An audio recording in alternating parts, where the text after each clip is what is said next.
I want to sincerely say it is overdue. I'm elated. It is bold.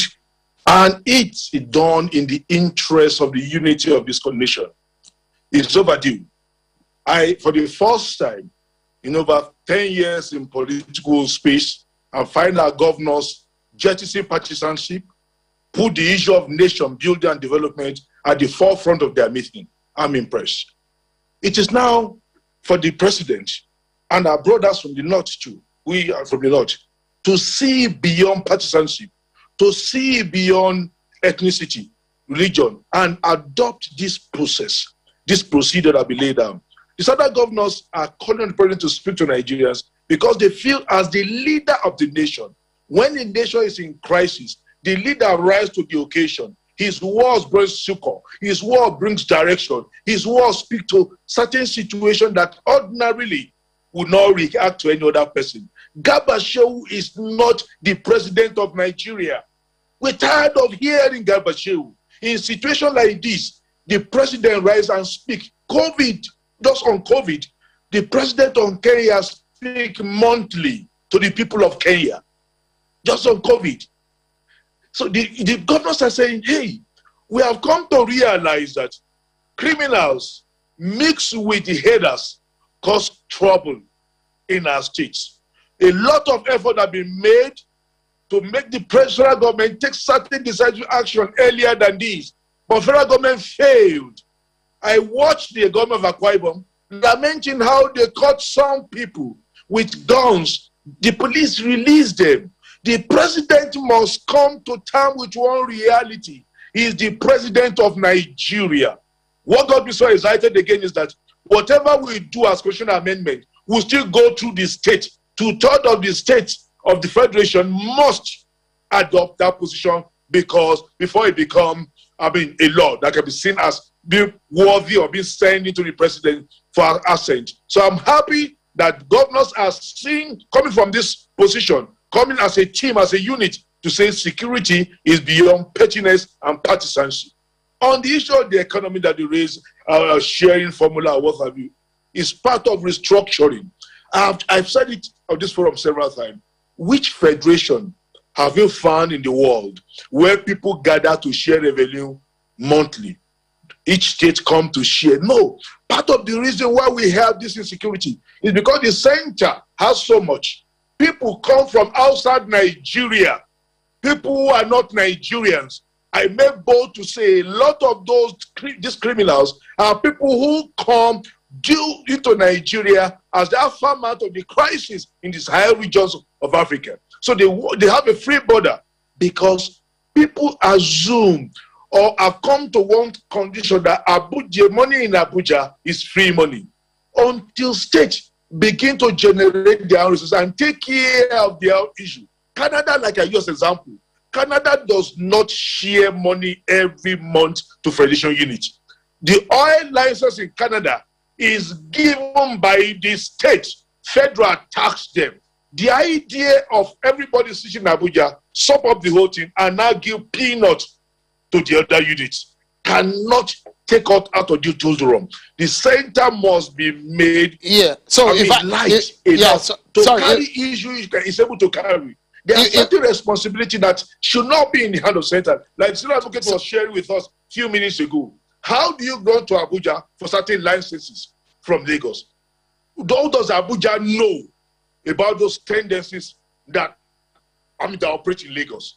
So we must, as a people, sit down. And I am very sure that the National Assembly, with what I've seen with the governors doing, I am very sure too that the governors of the northern state will see this reality. There are one or two that might not see it from their perspective, but I'm sure if all of them come on board, it makes the job easy because don't forget, constitutional review is political. Don't forget that. So you must get the buy-in of every of the stakeholders. Fortunately, the civil society are in the forefront. The human rights community are part of it. Stakeholders are part of it. Governors are coming on board now. So to me, Nigeria is on the path of resolving this matter. All right, so this moment. Yeah, we must not allow it go. Honorable, if I may quickly come in and deliver our nation from this. Yeah, if I may quickly come in, for those who have criticized the process of constitutional amendment, we've seen it in the 7th Assembly, We saw it in the 8th Assembly. It does not really come to something. And so the 9th Assembly has taken it up again with billions of naira being spent in these processes. We had a member of the National Assembly, a former governor, in fact, 2 governors from the Southeast who have come to this program and told us that there needs to be conversations. That kind of conversation is what we are trying to break down, how it will look like. People, a lot of Nigerians know what the problems are.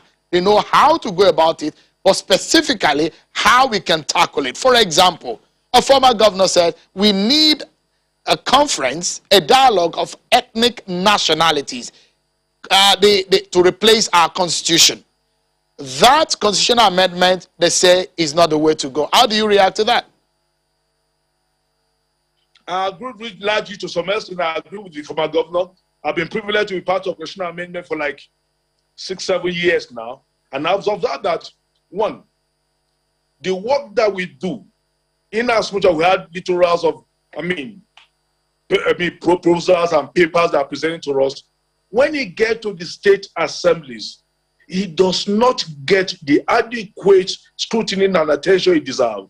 So people tend to not a bit trivialize what it is. So I think that it's not out of place for ethnic nationalities to come together, like what happened in 2014. And if we feel because it was Jonathan that convocated that national conference, you are not comfortable with it, nothing bad about it.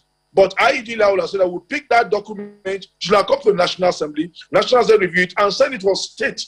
A lot of things were discussed in that conference that will move this nation forward. The constitution as it is today, of its truth, it is a deceit. It's false to say we, the people of Nigeria, we never sat at it anyway. The military sat down and gave that constitution. For us to, and it gives a lot of bottleneck, a lot of equilibriums in amending the constitution. So first of all, we must accept one fact that we need to sit down, because sitting down, joy, reduce tension, and bring the people to feel that the resolution can become via the table.